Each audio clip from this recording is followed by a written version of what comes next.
Hello all, जय माँ लक्ष्मी, जय भोलेनाथ। दोस्तों कैसे हैं आप सब लोग? हाँ जी, तो I will start the video with a big thank you to all of you कि आप सभी ने मेरी चीज़ों को, मेरे वीडियोस को इतना पसंद करते हो, आप सभी इतना सपोर्ट करते हो, इतने अच्छे अच्छे कमेंट्स लिखते हो, इसमें अपने अपने क्वेश्चंस लिखते हो। मतलब एक चीज़ तो तय है कि आप सभी लोग मन से एकदम प्योर एंड मासूम तो हैं। और ये जो सबसे बड़ा साइन होता है एक इनोसेंसी का, ये सबसे बड़ा संकेत है कि आप एक स्पिरिचुअल पाथ पर हो और दिल से एकदम साफ होने की पूरी स्टार्टिंग आपने कर दी है और आप खुश हो अपने इस व्यवहार के साथ, आप खुश हो। क्योंकि कहते हैं ना कुछ लोग कि जो इंसान दिल के साफ हो जाते हैं उनके साथ आसपास की चीज़ें चाहे भले ही कैसी भी होती रहे, लेकिन उनके साथ भगवान होता है। तो आप जो स्पिरिचुअल पाथ पे हो और ईश्वर आपके साथ है, तो ये हो ही नहीं सकता है कि जर्नी में आपका कहीं से कहीं तक ज़रा भी लॉस हो जाए या आप कहीं ना कहीं ठगे रह जाओ कि अरे इतना सोचा, इतना समझा, इतना फॉलो किया और हमारे दोनों हाथ खाली रह गए। ऐसा हो ही नहीं सकता। इस प्यारे से बंधन में आपके दोनों हाथों में, ये तो एक ऐसा सौदा है ईश्वर के साथ जो हम प्यार और बंधन और भक्ति का करते हैं ना, जो बिल्कुल निस्वार्थ होता है। इसमें निस्वार्थ तो ये है, बट इसमें दोनों हाथों में आप ही के लड्डू है। फ़ायदा आप ही का होना है दोनों तरह से, चाहे कुछ भी हो। क्योंकि बंदे को देखता है ईश्वर, जबकि ये विश्वास की उस सीढ़ी पर चढ़ता चला जा रहा है जिसमें कि मैं इसके इतने टेस्ट ट्रिगर्स ले रहा हूँ, फिर भी ये इतना विश्वास के साथ बढ़ता चला जा रहा है, तो कैसे वो नुकसान कर देगा आपका। कुछ इस 3D में आपको जो आपका मनचाहा है वो मिलता है, कितने दिन में मिलता है उससे मैटर नहीं है। देने वाला आपको कितना प्यार से देख रहा है और कितना ज़्यादा आपको सपोर्ट करना चाहता है। अब वो मतलब आपकी सारी गलती भी देख रहा है, माफ़ करता चल रहा है, वो ये सबसे ज़्यादा ज़रूरी है। और वो कौन है? वो है ईश्वर। हम अपने से बड़े इंसान की जो हम उनसे माफ़ी मांगते हैं और वो हमें बिना मांगे भी मिल जाती है कि हमसे बड़ा कोई है, हमने कोई गलती कर दी और वो कहते चल ठीक है, हो गया, तो कितना रिलैक्स लगता है ना। और जब ये काम ईश्वर द्वारा किया जा रहा हो हमारे लिए, तो कितना ज़्यादा मतलब इसका तो अंदाज़ा नहीं लगा सकते आप कि आप एक फेवरेट वाले स्टूडेंट बन गए हैं भगवान जी के। तो हाँ जी, आज हम शुरू करते हैं। कुछ क्वेश्चंस के साथ ही शुरू करूँगी मैं आज, क्योंकि क्वेश्चन ही इतने अच्छे क्वेश्चन आए हैं इसमें, जो आपके लिए इंस्पिरेशन मिलेंगी। आपको सुनेंगे तो आपको भी क्लिक मिलेगा और आंसर मिलेगा। ये बहुतों का सवाल हो सकता है। तो नीता पाटिल जी ने पूछा मुझसे कि बर्थडे है, जब डीएम का बर्थडे है और 3D प्लैनेट पे, तो हम उन्हें विश कर नहीं सकते क्योंकि भाई हो रहा था, पंगा हुआ ही रहता है। ये तो जर्नी ही ऐसी है, इसमें तो लड़ाई ज़्यादा है, प्यार कम है। 20% प्यार है, बाकी 80% हम लड़ ही रहे होते हैं एक दूसरे के साथ। मतलब क्या ही कहें, आत्मा की जर्नी है तो आत्मा तो प्यार में ही है, बाकी दिल, दिमाग, ये शरीर और माइंड और ये बॉडी, ये सब एक दूसरे के अगेंस्ट महसूस करती रहती है एक दूसरे को, क्योंकि वो चक्रास इम्बैलेंस रहते हैं ना एक दूसरे के। तो देखिए, मैं आपको एक सलाह देना चाहूँगी कि उनका बर्थडे है और आप उन्हें विश करना चाहते हो। अगर चीज़ें बहुत ज़्यादा बिगड़ गई हैं, मैं आपको बताऊँ, साइकोलॉजिकल भी चलेंगे और थोड़ा सा स्पिरिचुअल भी चलेंगे आंसर्स में। अगर चीज़ें बहुत ज़्यादा बिगड़ गई हैं कि बिल्कुल बात इंसल्ट पे आ चुकी है, ईगो पे आ चुकी है, सेल्फ रिस्पेक्ट पे आ चुकी है और भाई बहुत ज़्यादा बुरा हाल हो चुका है, झगड़े का कारण ये था कि आप उनसे बात ही ना करो, वो आपको टाइम देना ही नहीं चाहते हैं, अगर ये था झगड़े का कारण, तो ठीक है, फिर आप उन्हें टेलीपैथिकली बर्थडे विश करो, अपनी वाइब्रेशन सेंड करो। जब आप मेडिटेशन पे बैठो तब आप 5 मिनट 10 मिनट जो भी है, आप उनके लिए अच्छे से वाइब्रेशनली, एक बोलते हैं ना अपना, जब आप मेडिटेशन पूरी कंप्लीट कर लेते हैं तो आपके हाथों में बहुत ज़्यादा एनर्जी होती है, ठीक है, और आपकी आंखों में एनर्जी होती है। बहुत ज़्यादा एनर्जी हमारी आंखों से हम खींचते भी हैं और निकाल भी देते हैं आंखों के थ्रू ही, जब हम आई टू आई कॉन्टैक्ट करते हैं किसी के साथ में। तो हम क्या करेंगे, हम मेडिटेशन में बैठे हुए हैं और ये सबके लिए है, सब ध्यान से सुन लेना और करना। जब भी आपको कभी कुछ हीलिंग भेजनी है या कुछ भी विशेष भेजनी है, बर्थडे है या कुछ भी है, आपने मेडिटेशन कंप्लीट किया, आपने दोनों हाथों को रब किया, आइज़ अभी क्लोज ही रखी हुई हैं, आइज़ आपने नहीं खोली हैं, आप हाथों को रब करेंगे और पूरी तरह से अपने पूरी फेस पर उन हाथों को थोड़ा सा प्रेस करते हुए, हाथों को टच करते हुए फेस पर, अब आप मन से फिर उनको हाथों को जोड़ेंगे और मन से उनको ब्लेसिंग्स भेजेंगे। जो अच्छी अच्छी अफर्मेशन आपने निकालनी है वो आप बोलेंगे उनके लिए और उनको सेंड करेंगे। हाथों को आपने रब किया है ना, उसमें एक एनर्जी बन गई, एनर्जी होती है वो, ठीक है। आप उन दोनों को थोड़ा पास, हाथों को थोड़ा पास, थोड़ा दूर करके ऐसे ऐसे करके आप देखेंगे जब उनको ऐसे, तो आपको एक एनर्जी सी महसूस होगी उनके बीच में, ठीक है, हाथों के बीच में। फिर उस जो एनर्जी है ना, उस छोटे से एरिया में जहाँ पर ये एनर्जी है, उस पर आप कुछ भी अच्छा सा लिखेंगे हवाओं में, ठीक है। एनर्जेटिकली आप हवाओं में उंगली से उस पर लिखेंगे happy birthday, I miss you, call मी या फॉरगिव मी, जो भी आपको कहना है अच्छे से, कि हेल्दी लाइफ जियो, हैप्पी लाइफ जियो, मुझे मेरी बात को समझो, जो भी आपने कहना है। कह करके आप उसे बैठे बैठे ही मेडिटेशन के उसमें ही आप उसको ऊपर की तरफ फ्लो कर देंगे। ठीक है, ये वाइब्रेशनली आपको उनसे जोड़ देगा। ठीक है, थर्ड आई से भी आप इस काम को पूरी तरह आप इसमें अपनी थर्ड आई, अपना क्राउन चक्रा, अपना एनर्जी हाथों से आप उसमें सेंड कर सकते हो। अब आइज़ की बात आई, आइज़ में भी एनर्जी है, उसके थ्रू भी आप आई कांटेक्ट करते हैं, लेकिन आपके पास क्या है, वो 3D में तो है नहीं सामने। आप क्या करेंगे, फ़ोन में जो उनका फ़ोटो है उसको देखेंगे, प्यार से देखेंगे, और उससे 1 मिनट 1.5 मिनट आप उससे बोलेंगे कि भाई मैं आपको, आज आपका बर्थडे है, मैं चाहती हूँ आप हेल्दी रहो, हैप्पी रहो, खुश रहो, हमारे प्यार को समझो, स्पिरिचुअल पाथ पर एक अच्छे से तरीके से चलो, सही गलत का निर्णय करना सीखो, अच्छाई और बुराई को समझना सीखो। इस तरीके की अफर्मेशन करके आप एनर्जेटिकली आइज़ से उनको ये सेंड कर सकते हैं, क्योंकि आप मेडिटेशन में बैठे हैं, आपने खुद पर काम किया है, आप एनर्जेटिकली काफ़ी हाई हो चुके हैं, वाइब्रेशनली भी काफ़ी हाई हैं उस वक्त। तो आप इस तरीके से अपने बर्थडे को या किसी भी तरीके को कुछ भी विश करना है उनको पहुंचा सकते हैं। ये बहुत ही अच्छा वे है जिसमें आपकी ईगो भी हर्ट नहीं हो रही, सेल्फ रिस्पेक्ट भी हर्ट नहीं हो रही, और अब आपने उनसे बात भी कर ली और आपको सेटिस्फाइड भी लगेगा। आपको लगेगा कि आज के विशेष दिन में आपने कुछ विशेष करा है और ये सब गॉडली हुआ है, यूनिवर्सल में, मतलब ये सब चीज़ें क्रिएट की गई हैं यूनिवर्सली। ठीक है ना, तो ये एक तरीका है। और हाँ, अगर चीज़ें इतनी नहीं बिगड़ी हैं, बहुत ज़्यादा कुछ नहीं हुआ है, तो आप एक छोटा सा ये इमोजीज़ होते हैं या कुछ ऐसा खाली इमोजीज़ के थ्रू आप उन्हें बर्थडे विश कर सकते हो। उसमें कुछ कहानी मत लिख देना कि बहुत बर्थडे, मतलब बहुत लंबा जैसे मैसेज लिख देते हैं ना, वो वर्थलेस हो जाते हैं। फिर जब ज़्यादा लंबी हम बातें लिख देते हैं कि ये हो जाए वो हो जाए, आप खुश रहो, ये हो, मेरा क्या है, हम तो रह लेंगे, ये इस तरीके से नहीं। आपने करना है सिर्फ इतना कि इमोजीज़ या वो गिफ्ट आते हैं छोटे छोटे, उसमें एक अच्छा सा हैप्पी वाला आप गिफ्ट सेंड कर सकते हो। और उसे सेंड करने से पहले ये ध्यान रखना, उसके रिप्लाई का इंतज़ार मत करना बिल्कुल भी। नेकी कर दरिया में डाल वाली स्थिति बनाना आप, कि डाल दिया और आप भूल गए हैं, आपने मैसेज डाल दिया है, और अपनी तरफ से भी पूरी चैट ही डिलीट कर देना कि आपने कुछ किया भी था वहाँ। वो जो गिफ्ट गया है वहाँ पर, वो अपना काम कर देगा जो उसे करना है। ठीक है, वो आपका एटीट्यूडिक बर्थडे विश लगेगा अगर उन्होंने आपके बर्थडे पे विश किया था, किसी भी तरीके से किया था तो। बस इतना ही है, राइटिंग में कुछ नहीं लिखना है अपनी कि भाई ये टाइप करें वो टाइप करें, नो। दोनों ही तरीके मैंने आपको बता दिए हैं, आपको जो अपने स्थिति के अनुसार सुटेबल लगे आप कर सकते हो उसको। ठीक है, एक क्वेश्चन है रमन राणा, ये सब एक साथ है। रमन राणा जी ने पूछा है कि शिव शक्ति और राधा कृष्ण की जो का पैटर्न होता है उसे एक्सप्लेन करो।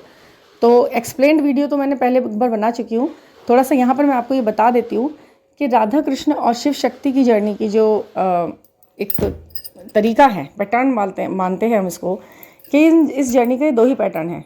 2 ही तो नहीं है, वैसे तो ये बहुत सारे हैं, राधा कृष्णा, मीरा कृष्णा, और ये दुष्यंत शकुंतलम वाले चैप्टर और राम सीता वाला चैप्टर, वो सभी चैप्टर्स हमारे में अलग अलग तरीके से हमें किसी न किसी को दिए जाते हैं इस जर्नी के अंदर, कि भाई तुम इस तरह से लीड करोगे जर्नी, तुम्हारी जर्नी ऐसी है। हम क्या कॉन्ट्रैक्ट लिख के लाए हैं वो उस पर निर्भर करता है।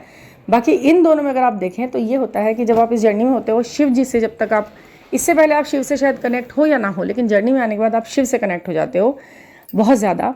शिव पार्वती की मूर्ति अच्छी लगती हैं आपको देखने में, उनके बहुत ज़्यादा आपको उनके सीन दिखाए जाते हैं इधर उधर, आपको शिव शक्ति लिखा हुआ दिखाई देता है बहुत ज़्यादा जगह जगह। और ये जो अट्रैक्ट करती है आपको, सावन में सोमवार में व्रत रखना बहुत पसंद आने लगता है। वैसे भी मंडे का दिन बढ़िया लगता है आपको, मंडे के दिन में काफ़ी चीज़ें नई आपके सामने आती हैं, खुल करके नई चीज़ें क्लिक होती हैं, नए अपॉर्चुनिटीज़ मिलती हैं।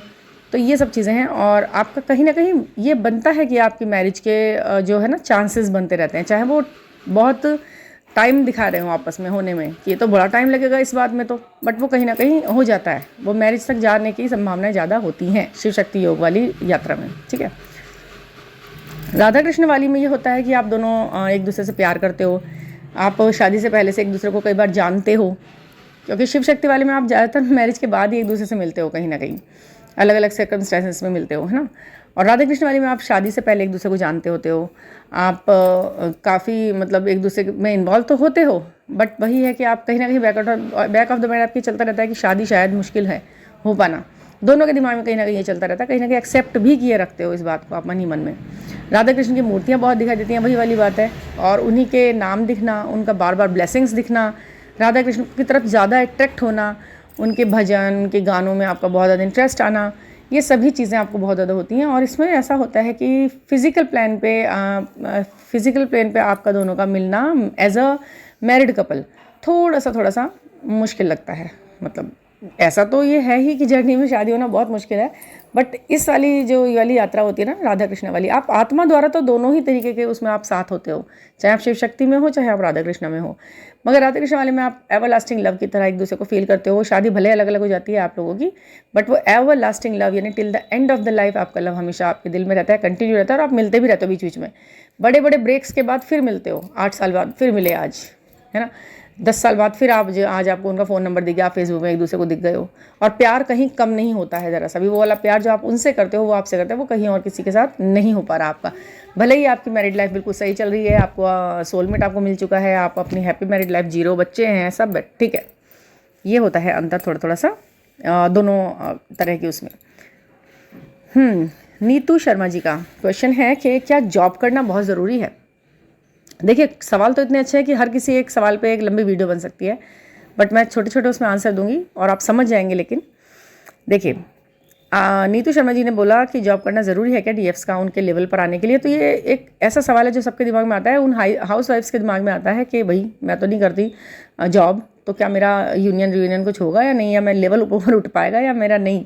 तो मैं आपको बताती हूँ, देखिए जॉब करना इतना ज़रूरी नहीं है कि आप बाहर जाएं, आप जॉब करें, आप लोगों से मिले, अपना घर छोड़ना पड़े, ये सब चीज़ें हैं। लेकिन नहीं, ऐसा नहीं है। आप पैसा अर्न करें, ये एक कंडीशन नहीं है इसमें कि आप करें तभी ये होगा। ये कोई ऐसा नहीं है कि सिलेबस है भैया ये चैप्टर तो ज़रूरी पढ़ना है वरना तो आप फेल हो जाओगे। नहीं, आपको ये करना है कि आप कहीं ना कहीं सेल्फ डिपेंड हो जाएं किसी भी तरह से। मतलब आपके अंदर वो गट्स होने चाहिए कि आप कर सकते हो भाई, जब ज़रूरत पड़ेगी तो आप बिल्कुल एक वीरांगना की तरह से खड़े हो सकते हो। क्योंकि ये जो एक चीज़ है ना, पैसा कमाना, ये एक ज़रूरत है और ये एक इस धरती पे रहने के लिए बहुत ही एक कंडीशन है। पैसा एक बहुत ज़्यादा भी नहीं तो मिनिमम उस तरीके का कि आप अपना खर्चा, अपने बच्चों का खर्चा, कभी कभी अगर आपको कुछ करना हो या हेल्प ही करनी हो अपने हस्बैंड की, तो आप कहीं पीछे ना हो। आपके अंदर इतनी वैल्यू ज़रूर रखें अपनी कि आप कुछ तो कर सकते हैं, बहुत कुछ ना तो कुछ तो कर सकते हैं। मतलब मैं आपको छोटी से छोटी बात बताती हूँ, आप मंथली 2-2.5 हज़ार 3 हज़ार रुपये भी यदि अपने स्तर पर किसी चीज़ से कमा पा रहे हैं तो ये आपको कहा जाएगा कि आप एक सेल्फ रिस्पेक्ट को बनाए बैठे हो, कहीं ना कहीं आप सेटिस्फाइड हो मन से, आत्मा से। और अगर वो भी नहीं हो रहा है तो आप जितनी भी जिम्मेदारियां हैं आपके सिर पर आई हुई हैं, आप उन्हें बखूबी निभा रहे हो। चाहे वो खाना बना के अपने बच्चों को पालना है, घर में का सारे काम करने हैं, टाइमली आप अपने सारे काम कर रहे हो, आलस्य आपके अंदर जरा भी नहीं है। तो ये भी चीज़ उसी के समतुल्य होती है कि आप अर्न कर रहे हो। आप अर्न क्या कर रहे हो, अपनी एनर्जी को सही जगह लगा रहे हो, एनर्जी सेव कर रहे हो। और वो जब ज़रूरत पड़ेगी तो आप इस भी तरीके से खड़े हो जाओगे कि आप अर्न कर सको। ठीक है, बहुत सी ऐसी लेडीज़ हैं जो लाइफ में बहुत समय तक कुछ नहीं किया, 1 रुपया नहीं कमा पाई, लेकिन बाद में जब आई ना उनके ऊपर, तो उनकी उसी एनर्जी ने, उसी व्यवस्थात्मक शैली ने उन्हें इस लायक भी खड़ा कर दिया कि वो कुछ अर्न भी कर सकें। अंदर से पूरी सबल थी, वो आलस नहीं था, वो चीज़ों को जिम्मेदारी से लेती थी, वो चीज़ों को समझती हैं। तो जब ज़रूरत पड़ेगी ना तो वो भी कर लेंगी, वो वाली पोटेंशियल उनमें दिखाई देती है। तो ये ज़रूरी नहीं कि आप आज कमा रहे हैं या नहीं कमा रहे हैं, ज़रूरी ये है कि आप कितने अपनी वर्थ कितनी बनाए हुए हैं, कितने आप इतने पावरफुल एक मैग्नेटिक उसमें है आप बैठे हैं। भले ही आप घरेलू हैं, भले ही आप एक हाउस वाइफ हैं, नहीं आप अर्न कर पा रहे मनी, कोई दिक्कत नहीं है, बट आपके अंदर पोटेंशियल सारी होनी चाहिए। वीक नहीं होने चाहिए कि यार ये तो मैं बिल्कुल नहीं कर सकती, कुछ तो आप कर ही सकते हैं। देखिए, आपको मैं बताती हूँ, ईश्वर ने हर किसी को कोई ना कोई नियामत दे के ज़रूर भेजा है। कुछ तो आपके अंदर ऐसा ज़रूर होगा जो आपको कहीं ना कहीं सोसाइटी में आपको ज़रूर सोसाइटी में खड़ा कर सकता है। और कुछ नहीं तो आप क्राफ्ट जानते होंगे, आप पेंटिंग जानते होंगे, कुछ भी नहीं तो आप छोटी छोटी क्लासेस को मेंटेन करके पढ़ा सकते होंगे, ट्यूशन ही दे सकते होंगे, नर्सरी 1st 2nd 3rd तक बच्चों को। छोटी छोटी आप सिलाई आपको आती होगी, थोड़ा थोड़ा वो कर सकते हैं। और अगर आपको सिलाई कटिंग नहीं भी आती होगी ना, तो फिटिंग करना, जो कपड़े लोग बाग लाते हैं बाज़ार से, उनकी फ़िटिंग करना, केवल उससे भी आप अर्न कर सकते हो। मैंने बहुत लोगों को देखा है कि सिलाई तो नहीं आती है, बट उनका काम इतना अच्छा सा चल रहा होता है कि वो अर्न कर रहे होते हैं सिर्फ फिटिंग करके, ऑल्टर करके कपड़ों को, वही काम इतना चला देते हैं। मतलब उसमें तो कुछ सीखना भी नहीं पड़ा, बस सीधी सिलाई लगाते हैं और वो करते हैं। मतलब मैं आपको एक तरीका बता रही हूँ कि जब आप कुछ भी नहीं जानते हो रहे हो, आपको लगता है, तो भी आप कर सक रहे हो, आप खड़े हो अपने आप में। तो ये चीज़ें हैं जो आप कर सकते हो, ठीक है ना। अच्छा जी, एक क्वेश्चन है रिया जी का कि रनर यहाँ पर चेज़र है और चेज़र जो यहाँ पर चेज़र है वो वहाँ पर रनर है 5D में, ये कैसे पता लगे। इसका भी एक सिंपल सा ये तरीका है।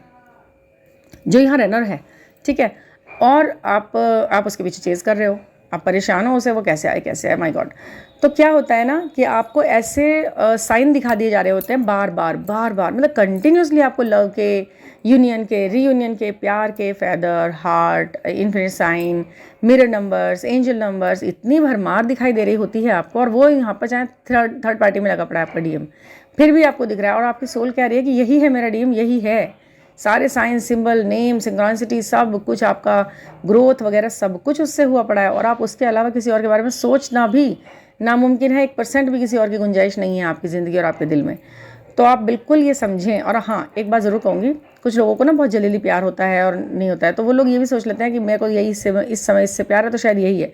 नहीं, आप जिस रिश्ते में आने के बाद फिर किसी के बारे में सोच ही नहीं पा रहे, आपको 3-4 साल कंटिन्यू हो चुका है, चाहे वहाँ से कोई रेस्पॉन्स है या नहीं है, आप कंटिन्यू एक ही लय में उससे प्यार करे चले जा रहे हो।